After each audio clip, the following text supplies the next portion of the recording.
Hacking defined. Generally, hacking refers to, quote, unauthorized intrusion into a computer or network. The hacker may alter a system or security feature to accomplish a goal that differs from the original purpose of the system, unquote. I think we all know the difference between white hats and black hats in this arena, though. And I would submit that each of us here could be considered a hacker. White hat, presumably, just because of our chosen field and the enthusiasm with which we pursue it. Ethical hacker is a newer term in the field, and generally defined as, quote, a computer and networking expert who systematically attempts to penetrate a computer system or network on behalf of its owners for the purpose of finding security vulnerabilities that a malicious hacker could potentially exploit, unquote.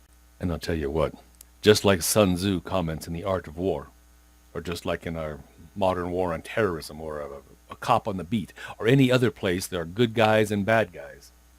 The good guys have to be at least as smart as the bad guys, and have to work a hell of a lot harder than the bad guys because we have to defend all fronts, and we have a lot more restrictions to work within. Now, a quick aside on that, because it touches on the social engineering aspect of hacking. The bad guys might seem pretty stupid overall. I mean, they can't even spell words right in their spam emails, or they come up with incredible scenarios to bilk me. A Nigerian prince wants to give me money. Or the cops are after Sarah if she doesn't pay the guy on the phone $100. Yeah, right. Well, if you don't already know, that is just evidence of their brilliance. You and me, we see that email and we think, that dude don't talk no good. I ain't falling for that. And we delete the email or we hang up the phone. Guess what, my friend? You've just been socially engineered, cataloged, and discarded. It's the poor dumb saps that don't hang up the phone that the bad guys are after. Not you and me. In the end, they'd never get the money out of us. So we've saved them the time of dealing with us so they can concentrate on the suckers out there. Well, anyway, there are thousands of tools, thousands of techniques for hacking. The hacker can go after a particular target for revenge, for profit, or just for fun to cause general mayhem. The hacker may be an agent operating for a state, by which, of course, I mean country or government, not Alabama. Well, maybe Alabama. They might want to break into national defense and disable or launch missiles. Yeah, whatever. They might want to go after some trove of info like a credit card database. Yeah, sure. We're not Visa, though. So, okay. They might want to go after something right here in this building. Like birth and death records of every Nevada citizen since 1864. And then go after credit card info. Mine and your info. This kind of stuff is always way easier if inside access is available. Which someone can get from placing a script on a flash drive that gets plugged into a machine on our network, maybe a visitor to one of our conference rooms, and creates a zombie PC running in the background that allows access from somewhere else on the internet. Or they can sit outside in the parking lot and whack away on our wireless network. If we were using standard WPA2 PSK on our access points, as I can virtually guarantee we all are at home, they could whack in with some fairly standard tools. Fortunately, we're using enterprise-level WPA2. Thank you, Rob. So this is unlikely to profit them. However, how about the devices like personal cell phones that are attached to our Wi-Fi here? Is every one of those patched and invulnerable? Not likely. But that's all security stuff. We want to chat about some fun hacking stuff, right? Preferably without possible jail time being involved. So, back to casual hacking. Let's find something to play with. That's crazy, but there are many tools and sites out there to do just that. And no, I'm not talking about the mysterious dark web. I'm talking about www. and Google and just jump on the internet and play. Let's take a look at exploits-db.com. Exploits database is maintained by Offensive Security. They have a huge collection of known exploits available for free and updated by industry as well as by the public. Why? Well, they also sell services to test your network and make you secure. So, www.exploits-db.com. Oh, lots of fun toys here.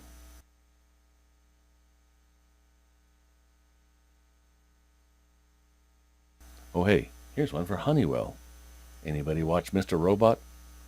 Honeywell makes environmental controls, as simple as thermostats even, and some are web-enabled. Exploits database shows us a current exploit for Honeywell. Oh, nifty. Cross-site scripting. Neat. So if we compromise some Honeywell device with this exploit, then we can inject some malicious code into the web interface for this device and do all kinds of fun stuff, like control their environmentals, make all their employees really, really cold, or turn off the refrigeration units if it's a warehouse and destroy millions of dollars of product. Maybe. Or even jump from the thermostat into the rest of their network. Well, let's go find a Honeywell device to play with, shall we? We head over to Shodan.io. Shodan scans the internet all the time for the banners of web-enabled devices, including routers, switches, webcams, traffic lights, SCADA systems, like where Homer Simpson works, and even home security systems, and provides the info they find in a searchable format. Now, remember that bit about avoiding jail time? If a hacker is acting maliciously, they do not want to leave any footprints. If they scanned somebody's network until they found a vulnerable device, then that company would have record of their IP addresses in their logs.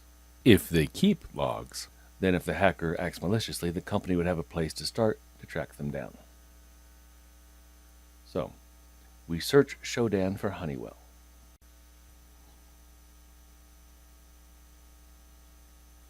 Okay.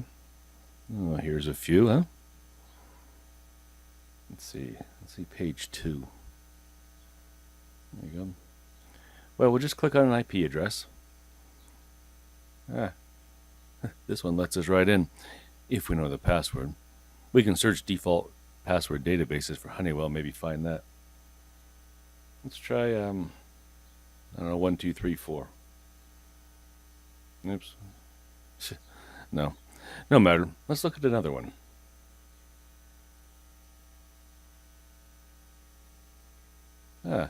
Neat. This info was gathered just, 2 days ago. Oh, and cool. Here's the network protocol they're using, and SSH, what version of software, extensions, etc. Oh, cool. Their firmware. Last updated December 0, 2004, which means never updated. Since manufactured, 14 years ago? No updates, no patches. We have their public IP address. Their network name for the device is LJH_VAC, something or other. Current version levels of the device security algorithms and all the info on their SSL certificate. So, we go back to our list of Honeywell exploits from exploits database. We download the exploit, and we start whacking away. Fun times. Or we could do it the other way around. Let's think of something fun to do. I know, maybe let's take a look at somebody's unsecured web camera somewhere in the world, huh? So, back to Shodan.io search. But, what do we search for? Well, we could first search Google for webcam manufacturers like Logitech or Intel or someone, and then find out what models of cameras they make, and then try searching exploits for particular models and firmware. Or we could just figure that most people are basically lazy and probably didn't change the name on their camera or turn on security anyway. So let's just search for webcam and see what we see. Sure. Let's try this one. Mazatlan. Nice sunset. Looks like this is probably a public camera anyway, so no big deal there. By the way, you got to be careful while exploring, or you may hit some cameras that are inappropriate for the workplace.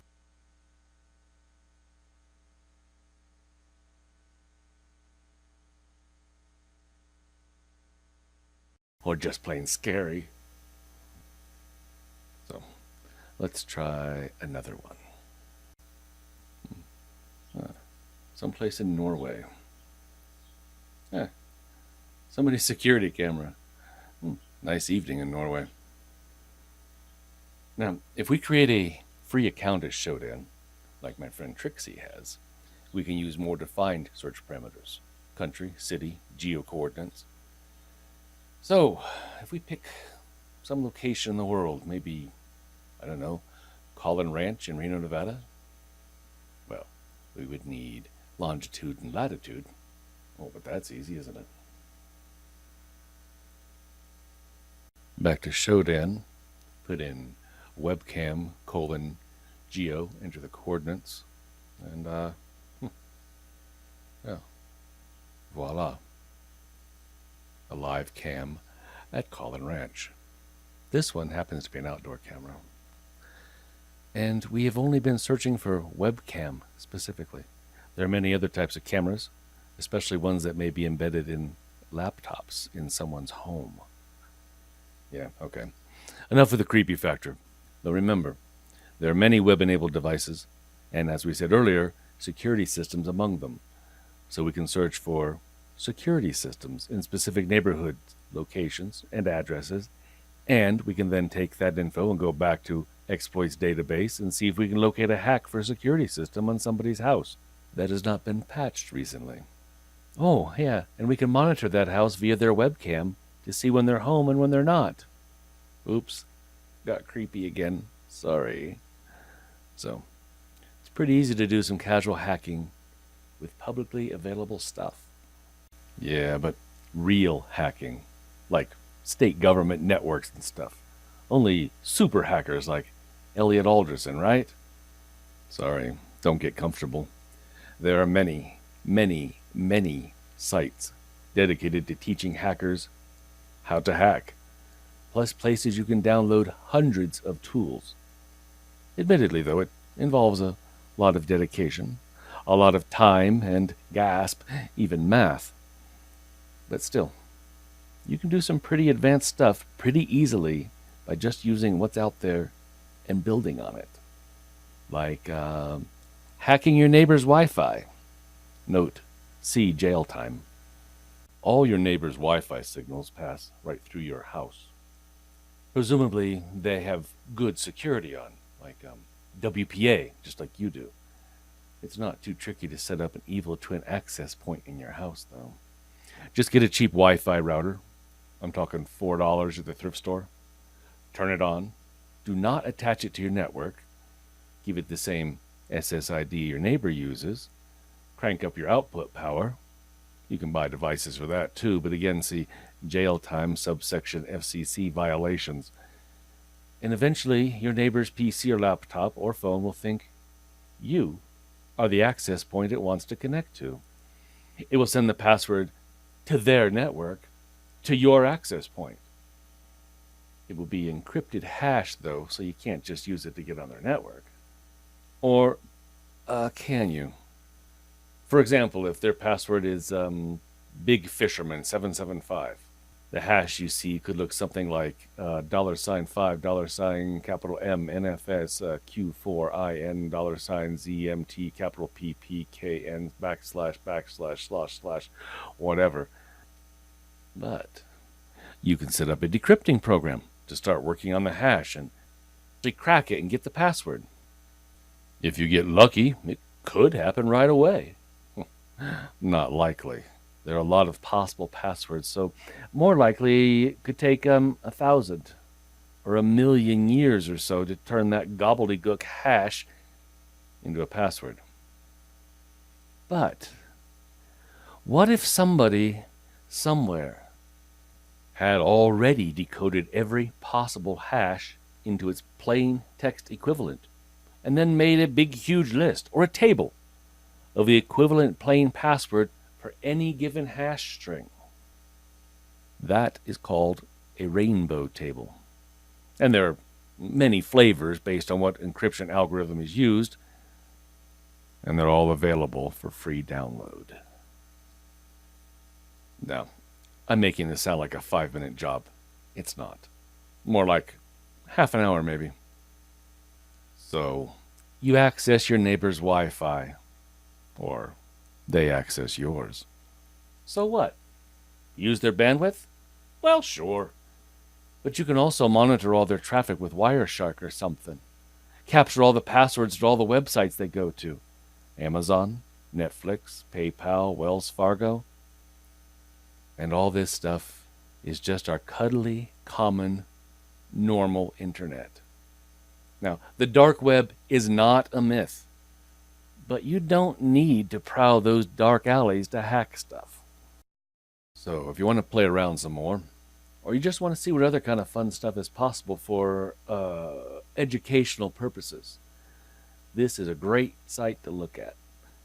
It's null-byte.wonderhowto.com. Metasploit is a whole suite of tools you could use for hacking. And here we have Metasploit Basics and Facebook hacks, password cracking, Wi-Fi hacking, Mr. Robot hacks. Ooh, cool. A whole tutorial on how to hack like a pro. Social engineering. And in case you want it, you even get your network basics here. Oh, but suppose this website goes offline someday and you can't access it anymore. Or suppose there's some other website you'd like to download all the files or pictures or something from. Maybe it's a pay site.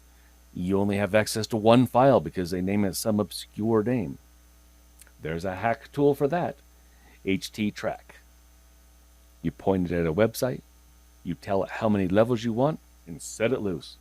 It will download the entire website and all its attachments and files to your computer. Then you have an exact copy of that website. Besides stealing all those ebooks you didn't pay for, you now have all their source code that you can search offline at your leisure for vulnerabilities and exploits. Mwahahaha. So, back here at exploitsdb.com, lots of categories here to choose from. There's a bunch of info on exploits database themselves. And here's web application exploits, remote exploits, privilege escalation exploits, just in case you'd like to be an administrator on whatever system you're playing around with, DOS, denial of service, exploits, if you want to do some damage somewhere, and proof of concept exploits, if you just want to prove it can be done but you don't want to actually break anything. Oh, and please note this does not necessarily absolve you from jail time. They have a code generator you can use for the platform of your choice. E-zines, where you can learn more stuff and associate with like-minded individuals. Oh, and this last little tidbit. They maintain a database called Google Hacking Database, GHDB, that has all kinds of syntax tricks you can use to leverage Google. Just search the world for whatever you want to play with. So, as they say, have fun, kiddies.